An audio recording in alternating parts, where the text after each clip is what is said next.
डर कभी अचानक नहीं आता। वो धीरे धीरे हमारी जिंदगी में घुलता है।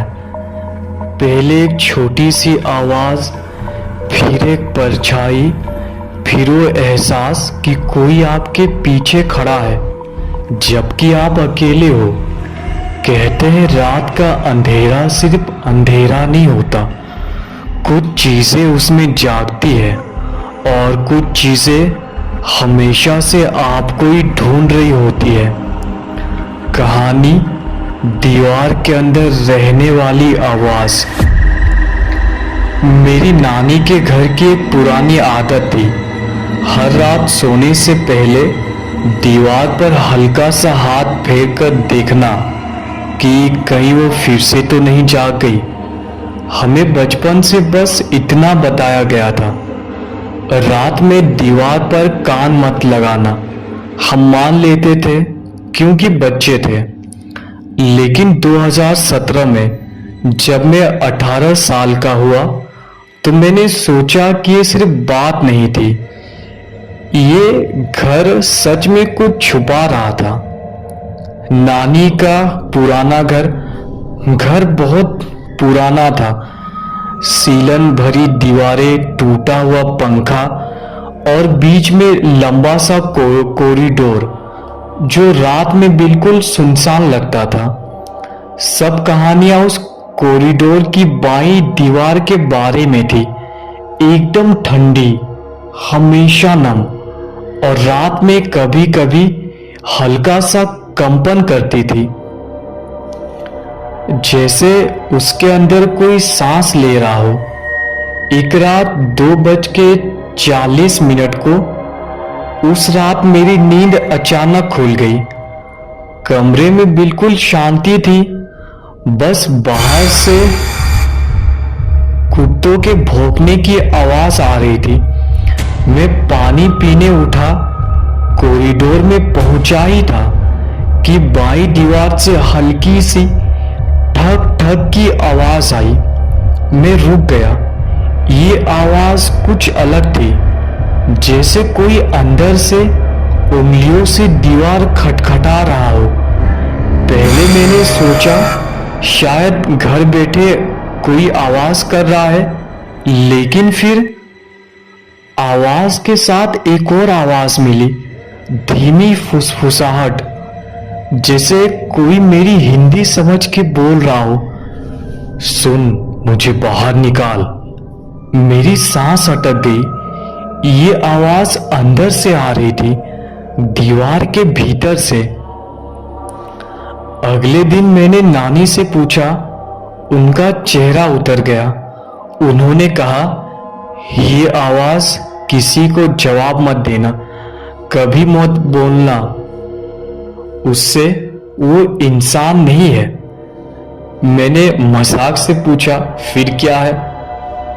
नानी बस इतना बोली, जिन्हें दफनाने की जगह न मिले वो दीवारें ढूंढ लेते हैं।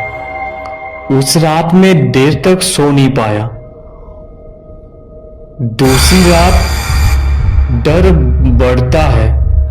करीब 1 बजे फिर वही आवाज आई, इस बार ज्यादा करीब, ज्यादा साफ, खट खट, फिर वही फुसफुसाहट, सुन, तू जाग रहा है।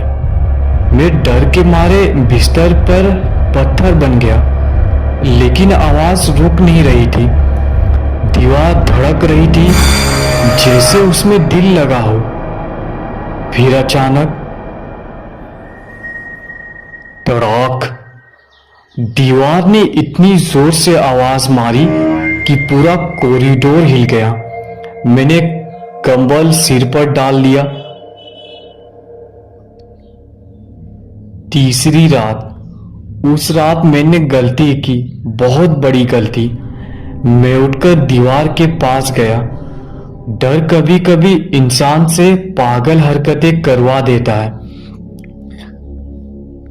मैंने हाथ रखा, दीवार बर्फ जैसी ठंडी थी, और जैसे ही कान लगाया, अंदर कोई रो रहा था, धीमी रुलाई, जैसे कोई बंद जगह में फंसा हो। फिर अचानक वो रोना रुक गया। 2 सेकंड शांत, और फिर मेरे कान के बिल्कुल पास, मुझे पता है तू कौन है। मैं पीछे उछल गया, दिल सीने से बाहर आने वाला था। अगली सुबह की सच्चाई। सुबह दीवार पर कुछ देखा, नाखूनों के घसीटी हुई लंबी लंबी लकीरें, जैसे किसी ने अंदर से जोर लगाकर खुरचा हो। नानी कांप रही थी। उन्होंने मुझे बताया, इस घर में एक लड़की गायब हुई थी, उसे कभी ढूंढा नहीं गया। लोग कहते उसे दीवार में ही बंद कर दिया गया था। मैं सुन्न हो गया। उस रात नानी के कमरे में सोने गया, पर 3:33 पर दीवार से आवाज आई। लेकिन इस बार नानी के कमरे में नहीं, मेरे पुराने कमरे में। दरवाजा खुद ब खुद धीरे धीरे चर चर करके खुला। कमरे की अंदर की दीवार से एक बहुत पतली लंबी परछाई बाहर झांक रही थी। उसकी गर्दन दीवार से आधी बाहर आधी अंदर थी। आंखें काली, चेहरा खरोचा हुआ, और वो मुस्कुरा रही थी। फुसफुसाकर बोली, कहना नहीं था नानी से। मैं बेहोश हो गया। अगली सुबह जब मैं उठा, कमरा शांत था। नानी ने घर बदलने का फैसला कर लिया। हम उस घर से निकल आए। लेकिन आज भी जब मैं किसी नम दीवार को छूता हूं, तो एक हल्का सा कंपन महसूस होता है, जैसे कोई अंदर से थपथपा रहा हो। और कभी कभी रात में वही आवाज सुनाई देती है,